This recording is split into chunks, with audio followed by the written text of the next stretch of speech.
over the road from me, didn't it? Here? Yes. I remember.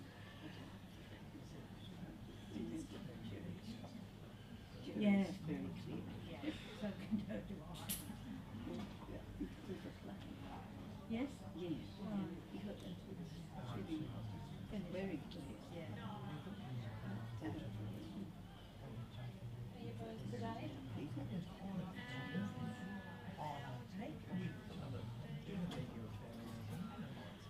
No, you're just getting ready for me. Thanks, Frida. There you go. Everywhere. I have been hiding. I've only been hiding from you. Yeah.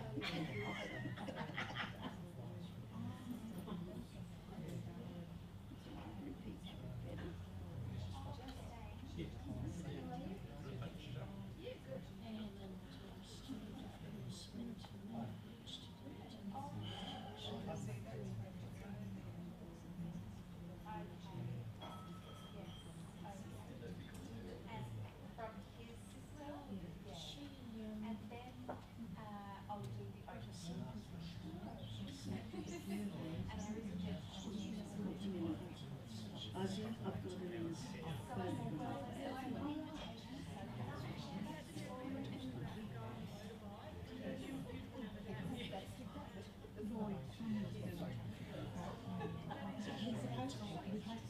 When he came into my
Yes.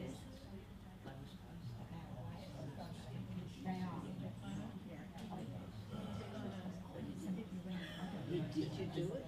No, Only tried. yeah. And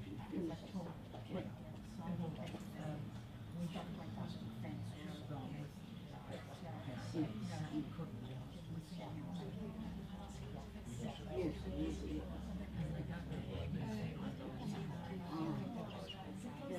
Christmas only had been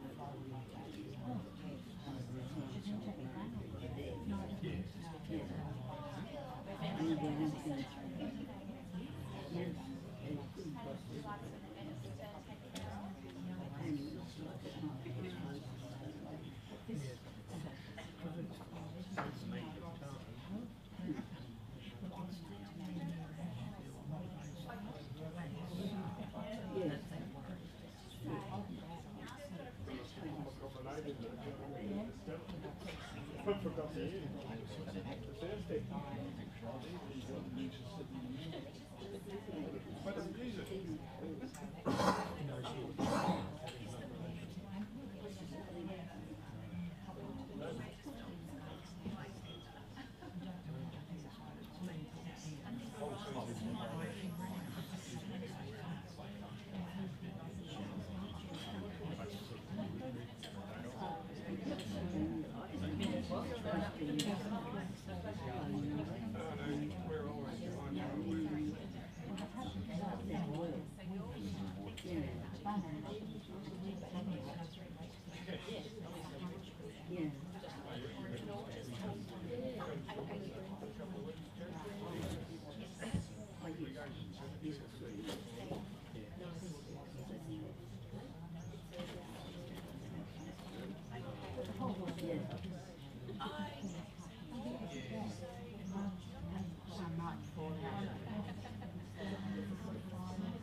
Do it here, but we'll do it we'll definitely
Good morning, family and friends. I ask if you can take a small moment to ensure that your mobile phones are switched off or placed onto silent for the duration of our time here today, ensuring that we give our complete and undivided attention, of course, to Betty's funeral service. And perhaps if you need a hand, you can ask someone beside you.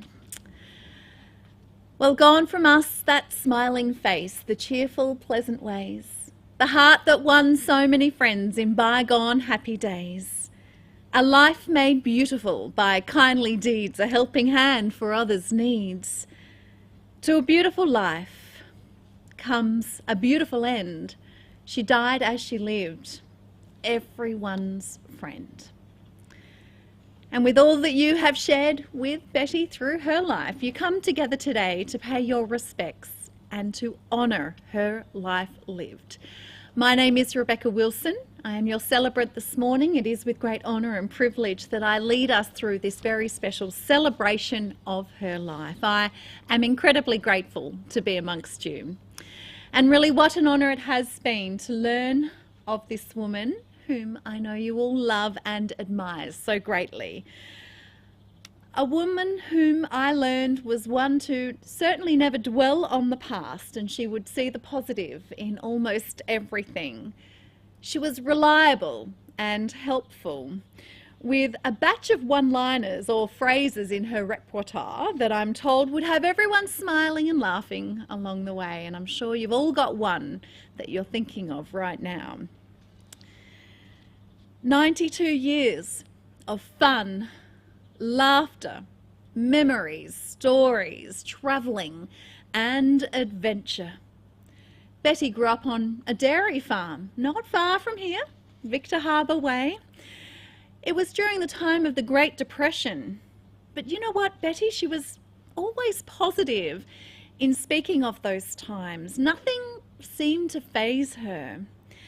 And while I've been chatting with Betty's family, I've learned of what an incredibly active woman she was. And she was in every sense of the word, from supporting her daughters in their chosen sports to her involvement in community sports. She was on almost every committee you can think of, and of course many community groups along the way. Betty was always busy. Her social life was non-stop. She would talk to everyone and anyone. I've heard about her passion for lawn bowls and the many trophies she'd won. I've been told how she was both president and secretary over the years. I suppose, just as the saying goes, if you need something done, ask the busiest person you know, and I have a feeling that was Betty. Betty wrote the book on having a sense of adventure. In the last 14 years, she has toured the globe quite literally. When family wanted to see her, you would hear her chime, "I'll just check my diary." No doubt, leaving the family wondering when she was going next and where.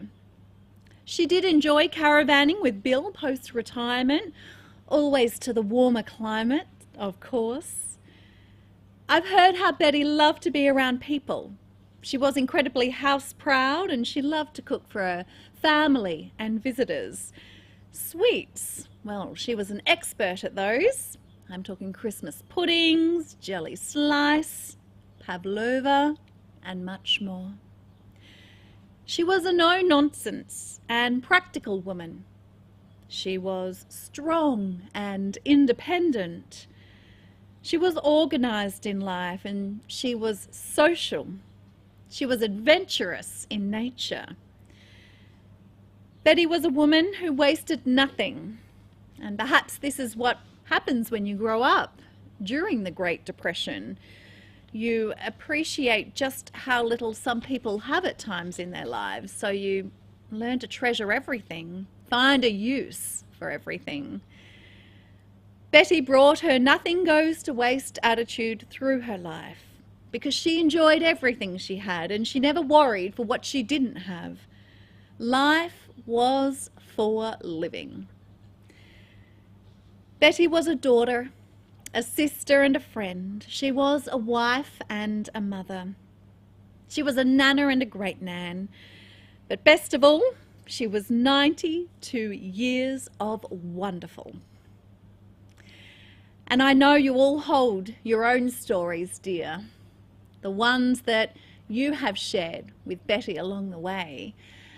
I will extend an open invitation a little later, should anyone wish to come forward and share with us a story, a yarn, a moment in time. You are absolutely more than welcome to.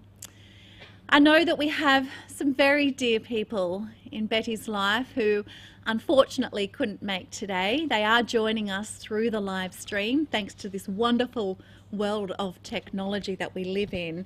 And that is, of course, Betty's daughter Christine, along with Terry and Judy. A very warm welcome to you. We hope that you are on the mend, Christine. We are thinking of you, and I have no doubt you are thinking of everyone in this room here today, and of course your dear and beautiful mum. I know you would have done anything to be here today, and our thoughts do go out to you. And I just want you to know that there is a lot of love for your mum in this room today. She would be incredibly humbled, I believe, by this gathering, and I think, Christine, you would be incredibly proud to know just how many people have come out to celebrate your beautiful mum's life today. So let's roll back the clock. Let's hear Betty's story, as they say. And to take us on that journey, I warmly welcome forward her grandson, Bill. Thanks, Bill.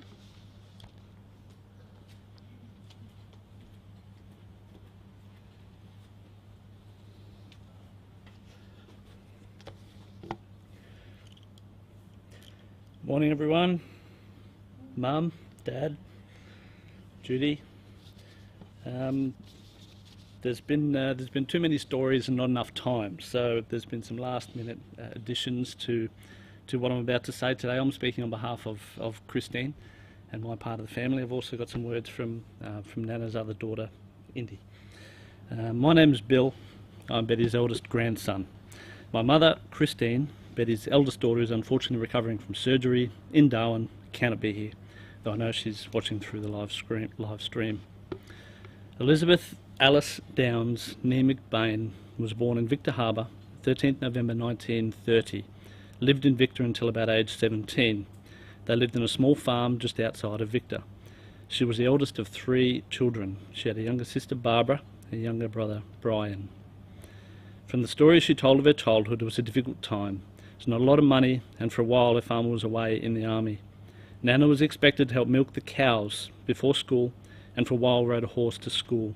Tie him up near the current location of KFC in Victor. I would have said Kmart. I visited it yesterday. Apparently the horse was a lot easier to ride home to its stable than to ride away. I had to explain to my son Walt he was probably looking forward to his warm stable rather than being tied up at the school all day. Nana was always disappointed she was not able to finish high school, but was sent to Adelaide to work in a bank when she was 17. She lived in the YWCA hostel. I believe Tuesday night was curry night, as the meat may have been a little whiffy. That was surely just a rumour. She married Philip William Downs, known to all as Bill, the Bill, me Bill, and my other grandfather as Bill as well, so I will always answer to Little Bill for your information. Known to me as Popper. They married 4th of August 1951. Nana met Popper through mutual friends Brian and Olive in Adelaide. Nana said she would have liked to continue working after she married, but the bank were not helpful and became too difficult. Their first child, my mum, Christine, was born 1953. They moved to Balaclava at the same time as Popper worked for ETSA, the Electricity Trust. Their second daughter, Catherine, was born in 1955. 1959 they moved back to Adelaide to a new house in Morfettville, which is where I have all my fondest memories. Their third daughter, Indy, was born 1961. Radstock Street in Morfettville was a close-knit little community, lots of kids all around the same age. When a neighbour, Dr. Daly, was required to travel overseas for work, Nana stepped in and looked after their 2 young children for a few months so that his wife Isabel could accompany him. Isabel would still take Nana out for lunch every year for 50 plus years later. Throughout their marriage, Nana and Popper travelled extensively throughout Australia. Initially they camped, but after a particularly long and wet weekend in the Flinders Ranges, with 5 of them in a 4-man tent, Nana put her foot down and they bought a caravan. Talk about luxury. Nana enjoyed playing tennis. For many years played socially, though ever the competitor, she did like to win. Nana was always generous with her time and energy, was actively involved in activities at her children's school, playing the mother's netball team, working in the canteen and serving on the parent committee. She also became involved in the Hamilton Park Church Netball Club. It started off slowly, just dropping mum off at practice. By the second week she was helping out with the coaching, then she was coaching, umpiring, on the committee and chauffeuring. She ended up being made a life member of the club. I think Indy told me she was involved for 20 some years with the club. Mum and Auntie Indy tell the story of Nana hand sewing netball uniforms for Mum and Auntie Kathy. Yellow collared shirt, dark blue box pleat skirt. Who would have been about 11, 13 at the time. Indy, who was about 4 at the time, was upset she didn't get a fancy new uniform, so Nana stayed up to all hours adjusting the pattern and making her a tiny uniform of her own. Nana delighted telling the story, not of her burning the midnight oil to get it finished for Indy, but of a girl in the opposition team, upon seeing the little girl proudly all dressed up, saying, "I hope I get to play against that little girl." Obviously Nana did a very good job. In 1978, Betty started playing bowls. Boy, did she play bowls. At Edwardstown Bowls Club. As with everything she didn't do it by halves. As well as serving as secretary of the Ladies' Club for 4 years, she was also president for 3. She was singles champion 3 times, and again in Nightcliff in Darwin, which I'll come back to directly. When she moved to Goolwa, Betty started playing at the local club, gradually winding back her playing the last couple of years, but remaining part of the cheer squad. As you can probably tell from all this, Nana was not one to sit around. She always kept busy, never put anything off to tomorrow that could be done today, and helped others whenever she could. Although Nana wasn't given the opportunity to finish high school, she was smart. Boy, was she smart. She was driven. She attended night classes to learn new skills when her children were young and never stopped learning, even completing a computer course at a local high school when her granddaughter, Kelly, less than 10 at the time, shown her how easy computers were. I remember helping Nana set up a dial-up modem for a computer in Morfettville back in the 90s, and I set her up on a tablet which she took to like a duck to water just a few years ago. Once her grandchildren arrived, she was unstoppable. She was happy to mind them at any time she could, including a whole year when she and Papa moved to Darwin in 1995. She looked after myself and my sister Judy. We were 16 and 17 at the time. I was at first year uni, and I imagine we were quite a handful. When Mum returned to take over, her flight got in at 4:30 a.m. Nana and Papa stayed for a cup of tea and were gone by dawn, if that gives you any idea. From my perspective, Nana took the whole thing in her stride. Though I know we were hard work, she kept us in line. Dinner was on the table every night at 6, and she still had time to be the local bowls club champion. Even as a teenager, I learned you could not get anything past Nana. It was also a challenging year for Nana that year, as her mother passed away while she was in Darwin. After all that, Nana even liked me enough to sell me my first car. It was a 1984 TG Gemini that she had owned since new. She assured me it had only ever been driven to bowls on a Sunday. It was a beauty.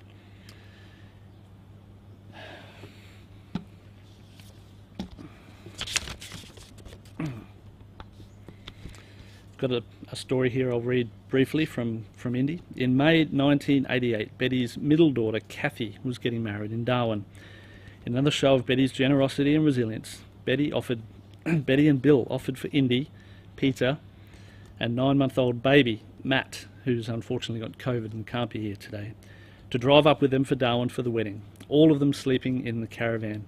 Bill and Betty took it in their stride with Betty and Indy in the back seat singing nursery rhymes and keeping Matt busy for the 3,000-kilometre trip. Unfortunately, Auntie Kathy, Nana's middle daughter, passed away aged 48 in 2003 after struggling for years with her health. In 2005, Nana and Papa sold the family home in Morfettville and moved to Thornbury Park up the road in Goolwa. Judy came down to help Nana move as Papa's health had started to decline and he wasn't able to assist. Nana set her and Judy the challenge of getting the car into the carport on the first day, and true to form, she did. Thornbury Park was a blessing for Nana. She found a community where she could find support and company through Papa's illness, and later as she adjusted to life without him.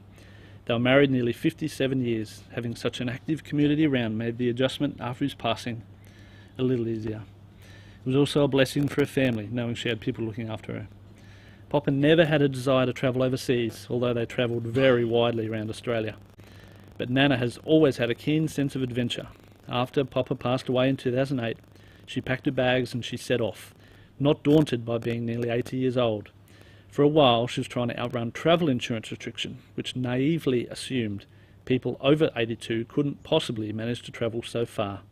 They didn't know my Nana, and once that age had passed, her travel agent helpfully found an alternative provider, and she booked at least one big trip per year. In the following decade, she travelled twice to Africa, the UK, Ireland, Canada, Alaska, Italy, Croatia, Spain, Portugal. I think you get the picture. There's several cruises throughout Asia and New Zealand. Mum was lucky enough to accompany Nana on one of her Africa trips to Spain and Portugal, as well as a tour from Darwin to Perth through the Kimberley. At one point in Spain, after climbing up yet another endless hill to see another tourist site, Nana was given the option of walking up the next hill or getting a lift up in the bus. Mum tells me Nana hesitated just for a moment before proclaiming she would walk, not one to show any sign of defeat when everyone else was walking. When she came back from a particularly long trip, she announced she was never going overseas again. A week later, she organised a cruise to New Zealand. When pointed out that that was technically overseas, she fired straight back that cruises don't count. In between the big overseas trips, she was more than happy to do smaller ones, whether it was cruising on the Murray, the Proud Mary, or just bus trips for the day. Her last big trip was the very tip of Cape York. Not many 89-year-olds could have managed that.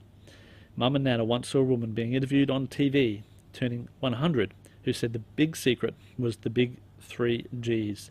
Get up, get dressed, go out. Nana reckons she went one better. Get up, get dressed, and go away. Unfortunately, the pandemic stopped all of that, as did ill health.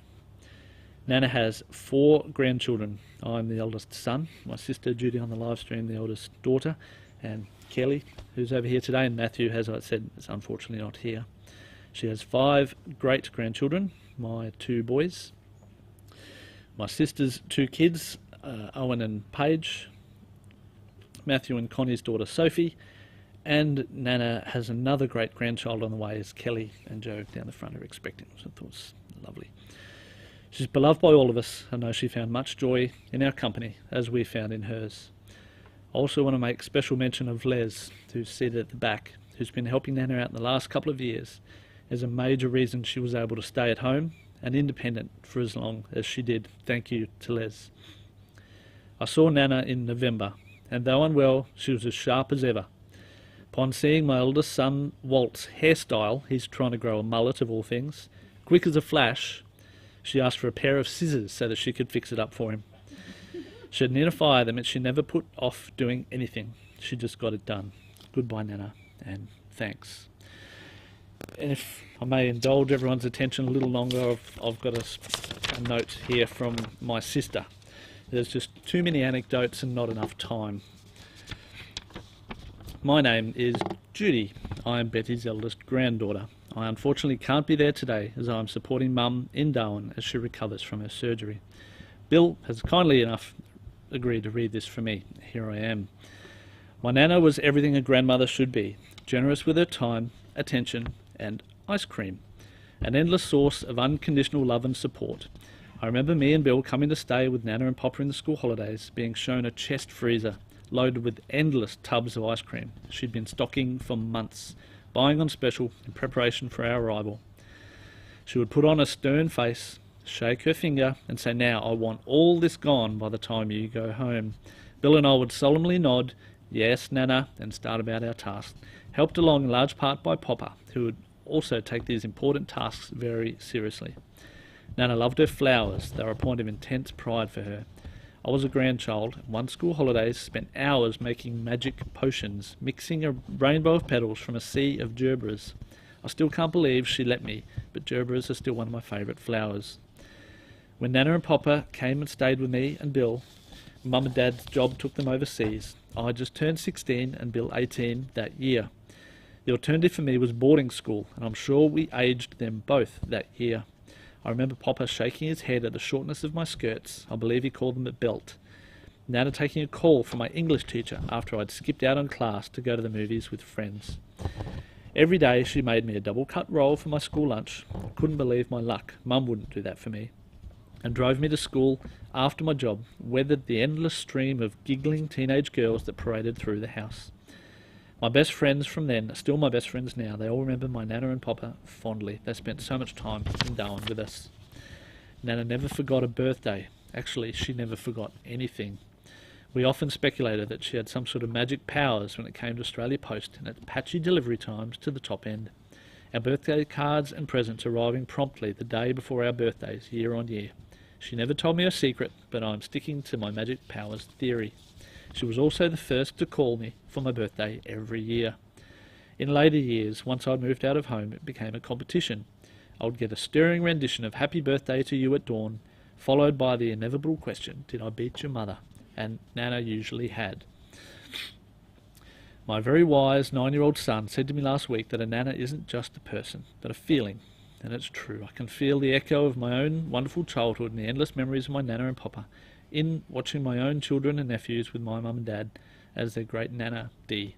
I feel so lucky to have had Nana in my life for so long, and my children have a chance to know her.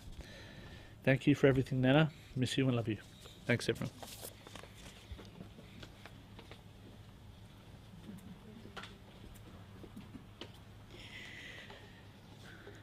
Thanks, Bill. You got through all of that wonderfully. I think you do deserve a round of applause. Absolutely. And thank you for being the voice for your family watching in today. I know that it means a great deal to them that they could entrust their words with you, so thank you very much. Would anyone else like to come forward and share with us a story, a memory? Perhaps you have a favourite phrase or a one-liner Perhaps you were up against Betty on that bowling green and you can tell us just how competitive she was out there. You are absolutely more than welcome to come forward if you wish. Well, please, when the time is right for you, reach out to Betty's family, and I suppose there is no day like today because they are all here and you will all be spending some time together later on. So get their attention, share your story, share your memory. I think it's a beautiful way that you can gift Betty's memory and her legacy on, and what a beautiful gift that is for you to give her family today. So that leads us into some time of reflection this morning. Just as we have listened to those stories, we've taken that trip down memory lane with the tributes that Bill has shared. We will now take a moment to look at some of the photos that have been chosen to capture Betty's life. So please sit back and reflect on this very treasured collection of images capturing Betty. Thank you.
What an incredible collection of photos, and I'm so glad that many of those images were from Betty's adventures, those holidays that she took later in life. I'd love to know how many passports she went through.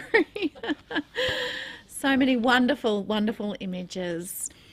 There have been many people who have surrounded Betty, especially in recent times and in recent days, surrounded her family with their love and support. So I do sincerely thank you all for your love, your kindness, your support, your friendship, for your condolences to the family. I know it means a great deal to them. I also thank Sandpiper Residential Care for the wonderful support, care and kindness that they showed to Betty during her time with them.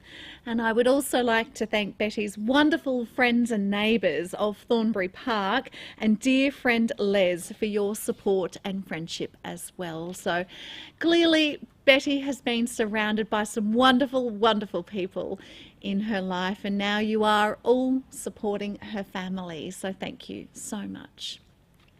As we do prepare to say our final farewell this morning, I would like to share with you some words of comfort through a poem chosen by the family, which is titled Memories in the Heart. Feel no guilt in laughter, she knows how much you care. Feel no sorrow in a smile that she's not here to share. You cannot grieve forever, she would not want you to. She'd hope that you can carry on the way you always do. So talk about the good times, the way you showed you cared, the days you spent together, all the happiness you shared. Let memories surround you. A word someone may say will suddenly recapture a time, an hour, a day that brings her back as clearly as though she were still here, and fills you with the feelings that she is always near. For if you keep these moments, you will never be apart, and Betty will live forever, locked safe within your heart. And I think of all the times that Betty, throughout her life, has stood tall and proud for the people around her. Of course, her children, her husband, in time, her children's families, their partners, their children. She also stood incredibly proud for her friends, her community. Well, today we will stand tall and proud for Betty.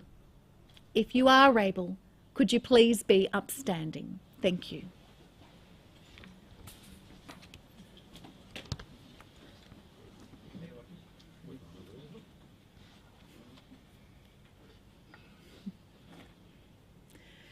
We have our time on this earth, loving, laughing and living.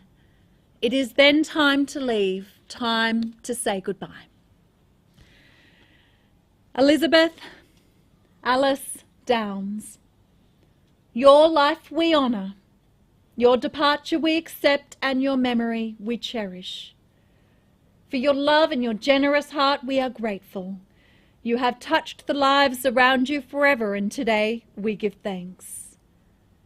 Betty, we tenderly and respectfully farewell your body, and may you rest in peace.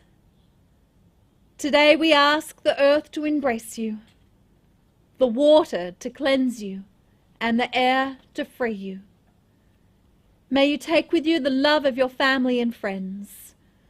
May you be reunited with everyone gone before you. May you travel safely into this next part of your journey, Betty, and our love goes with you today and always.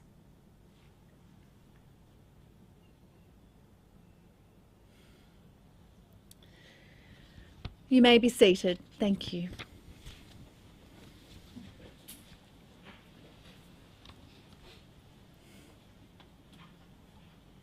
Thank you, family, friends. As we draw our time here in the chapel to a close, May I take one small moment to once again acknowledge the dear family who can't be with us in person today, and that is, of course, Betty's daughter, her son-in-law and a granddaughter. So I would like to warmly welcome forward Bill. He's kindly accepted the role of placing a tribute up on behalf of his family. So Christine, Terry and Judy, this is for you.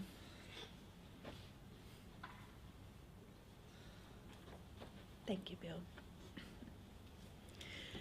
Thank you, Bill. Some beautiful, beautiful sprigs of lavender up with Mum today, Christine, and I think you would absolutely love her flowers as well. They are absolutely stunning. So in a moment you will leave us on the live stream as we do prepare to lead Betty out into our awaiting hearse. And for family and friends here, we will follow Betty out to the hearse, and that is where we will place our tributes. And following that time, I invite you to all come back in here and have some tea, some coffee, I believe some light refreshments. If you feel that you would like something from the bar, you are more than welcome to make that purchase if you wish. But please stay, share those stories and those memories. Today is that day that we can reminisce with great fondness. I know her family will welcome those moments with open arms, absolutely. So I once again thank you for your attendance here today. Thank you for your kindness and your love. And I would like to warmly welcome forward our bearers. Thank you.